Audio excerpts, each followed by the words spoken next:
জামাত শিবির ছাত্র জনতার উদ্দেশ্যে জরুরি আহ্বান, জরুরি সতর্কবার্তা।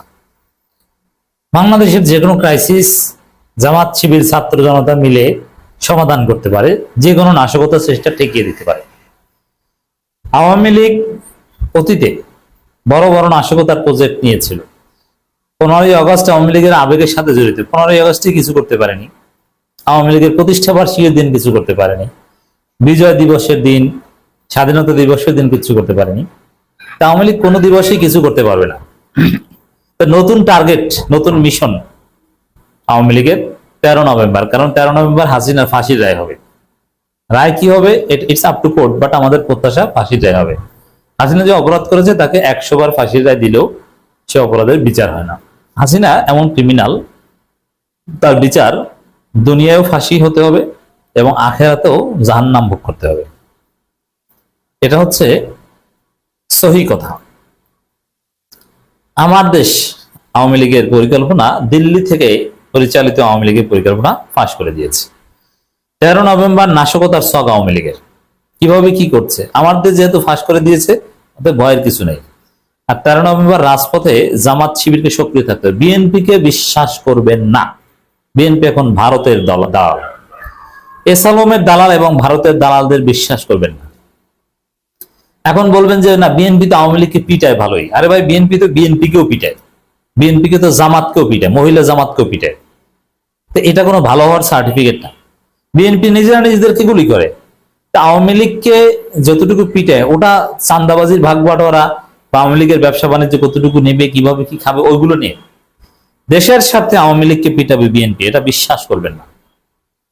এই জন্য জামাত শিবিরকে সক্রিয় থাকতে হবে, ছাত্র জনতাকে সক্রিয় থাকতে হবে, এনসিপি কে সক্রিয় থাকতে হবে, চরমনাইকে সক্রিয় থাকতে হবে। এরা রাজপথে সতর্ক অবস্থান থেকে আওয়ামী লীগ কোথাও 1 মিনিটের জন্য রাজপথে নামার চেষ্টা করলে পিটিয়ে হাত পা ভেঙে দিতে হবে, মব সৃষ্টি করতে হবে। দর্শক, আওয়ামী লীগের নাশকতার ছক কি আমার দেশ পত্রিকা ফাঁস করে দিয়েছে। আপনারা আমাদের এই আলোচনা শেয়ার করে জনগণকে জানিয়ে দিন, জনগণ সতর্ক থাকুক। কারণ ঘরের মালিক যদি জানতে পারে যে আজকে চোর আসবে, তাহলে ওই চোর আর আসে না।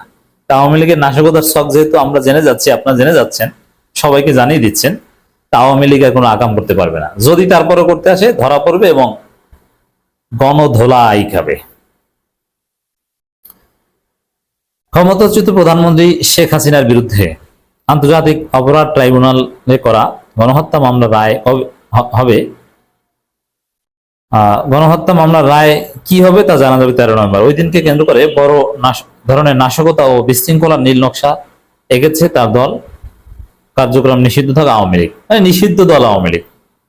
তাদের লক্ষ্য সহিংস পরিস্থিতি তৈরি করে বিচার প্রক্রিয়াকে বাধাগ্রস্ত করা। এ পরিকল্পনায় সমন্বয় করা হচ্ছে প্রতিবেশী দেশ ভারত থেকে। মানে ভারত এতে ইন্ধন দিচ্ছে নিঃসন্দেহে। ভারতের কোনো ষড়যন্ত্র কোনো কিছু কাজে আসবে না।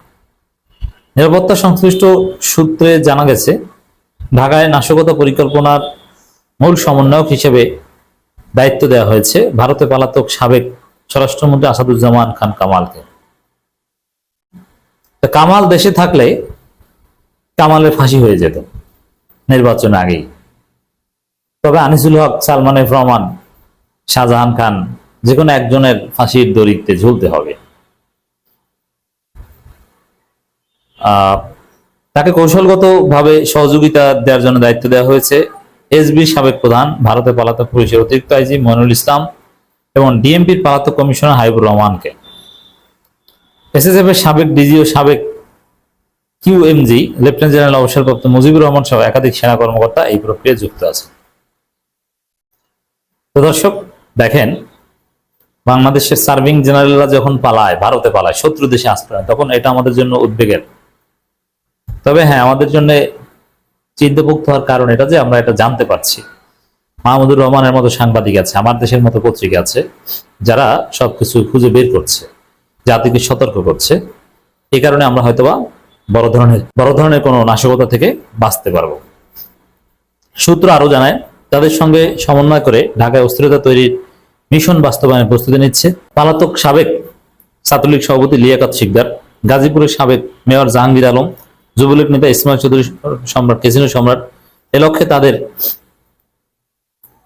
প্রত্যন্ত অঞ্চল থেকে বাছাইকৃত নেতাকর্মীদের ঢাকায় আনা হচ্ছে। এজন্য ছাত্রলীগের পদধারী সবগুলোকে গ্রেপ্তার করতে হবে, তাহলেই দেশে শান্তি আসবে। এবং এগুলো ধীরে ধীরে হবে। আওয়ামী লীগের কপালে আরো বড় বিপদ আছে। কি বিপদ আর হয়েছে? কিছুই হয়নি। আওয়ামী লীগের যে স্টাইলে পতন হয়েছে তাতে 10,000 আওয়ামী লীগের লাশ পড়ার কথা, কিচ্ছু হয়নি। কিন্তু আইনি প্রক্রিয়ায় যেভাবে হোক এদের আইনের আওতায় আসতে হবে। ছাত্রলীগের অনেকে আমার বন্ধু লিস্টে আছেন, আলোচনা শুনে লাফালাফি করেন, কেউ বাঁচতে পারবে না বাবারা। তোমাদের প্রত্যেককে করুণ পরিণতি ভোগ করতে হবে, কারণ তোমরা যে জীবনে যে আকাম করেছো, শুধু তোমরা না, বিএনপির লোকজন যে চাঁদাবাজি করে বা যারা জুলুম করে, কেউ বাঁচতে পারবে না। বাংলাদেশে সব অন্যায়ের বিচার হবে। জানা গেছে বাংলাদেশ বিরোধী তৎপরতা চালাতে দিল্লিতে একটি অফিস নেওয়া হয়েছে। কলকাতায় অফিস নেওয়ার খবরও এর আগে গণমাধ্যমে এসেছিল। পরিকল্পনাকারী সেখানে ভারতীয় গোয়েন্দা সংস্থা রয়ের সঙ্গে ঘনিষ্ঠ যোগাযোগ রেখে সব পরিকল্পনা বাস্তবায়ন করার কাজ চালাচ্ছে বলে বিশ্বস্ত সূত্রে তথ্য মিলেছে। সংশ্লিষ্ট সূত্র জানায়, হাসিনার প্রতি নেতাকর্মীদের আবেগকে কাজে লাগাতে চায় পরিকল্পনাকারীরা।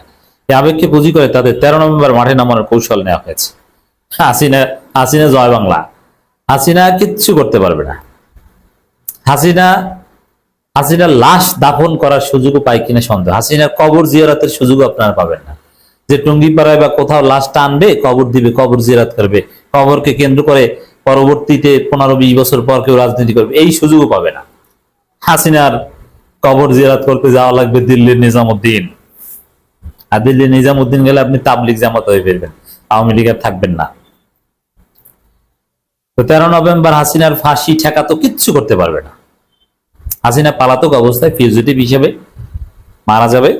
এখন ভারত সরকার তাকে পুরানোর সিদ্ধান্ত নেয়, না দেহ মেডিকেল কলেজে দান করে দেয়, না দাফন করে, এটা হচ্ছে হিসাব।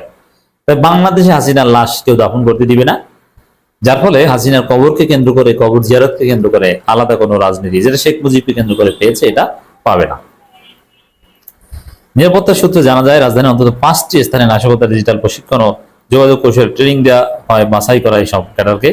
প্রশিক্ষণ দেওয়ার ঘটনাকে ইতিমধ্যে মেজর সাদিকুল হক সাদেককে গ্রেপ্তার করে বিচারের মুখোমুখি করেছে সেনাবাহিনী। গোপালগঞ্জে অনুকূল পরিবেশ প্রশিক্ষণের কিছু তথ্য পেয়েছে আইন শৃঙ্খলা রক্ষাকারী বাহিনী। এই পরিপ্রেক্ষিতে দেশের অবস্থান করা বেশ কয়েকজন সাবেক ও বর্তমান পুলিশ কর্মকর্তার উপর নজরদারি বাড়াতে বলা হয়েছে। এর মধ্যে আইন শৃঙ্খলা বাহিনীতে লুকিয়ে থাকা ফেসিবাদের দোষীদের উপর নজরদারি বাড়ানো হয়েছে। আওয়ামী লীগের পক্ষে সামান্য সিম্পেথি ইনিয়ে বিনিয়ে মুক্তিযুদ্ধকে পুঁজি করে, শেখ মুজিবকে পুঁজি করে দ্বারা দেখানোর চেষ্টা করবে। প্রত্যেকে আইনের আওতায় আনতে হবে, প্রত্যেকে ধরতে হবে, ধোলাই দিতে হবে।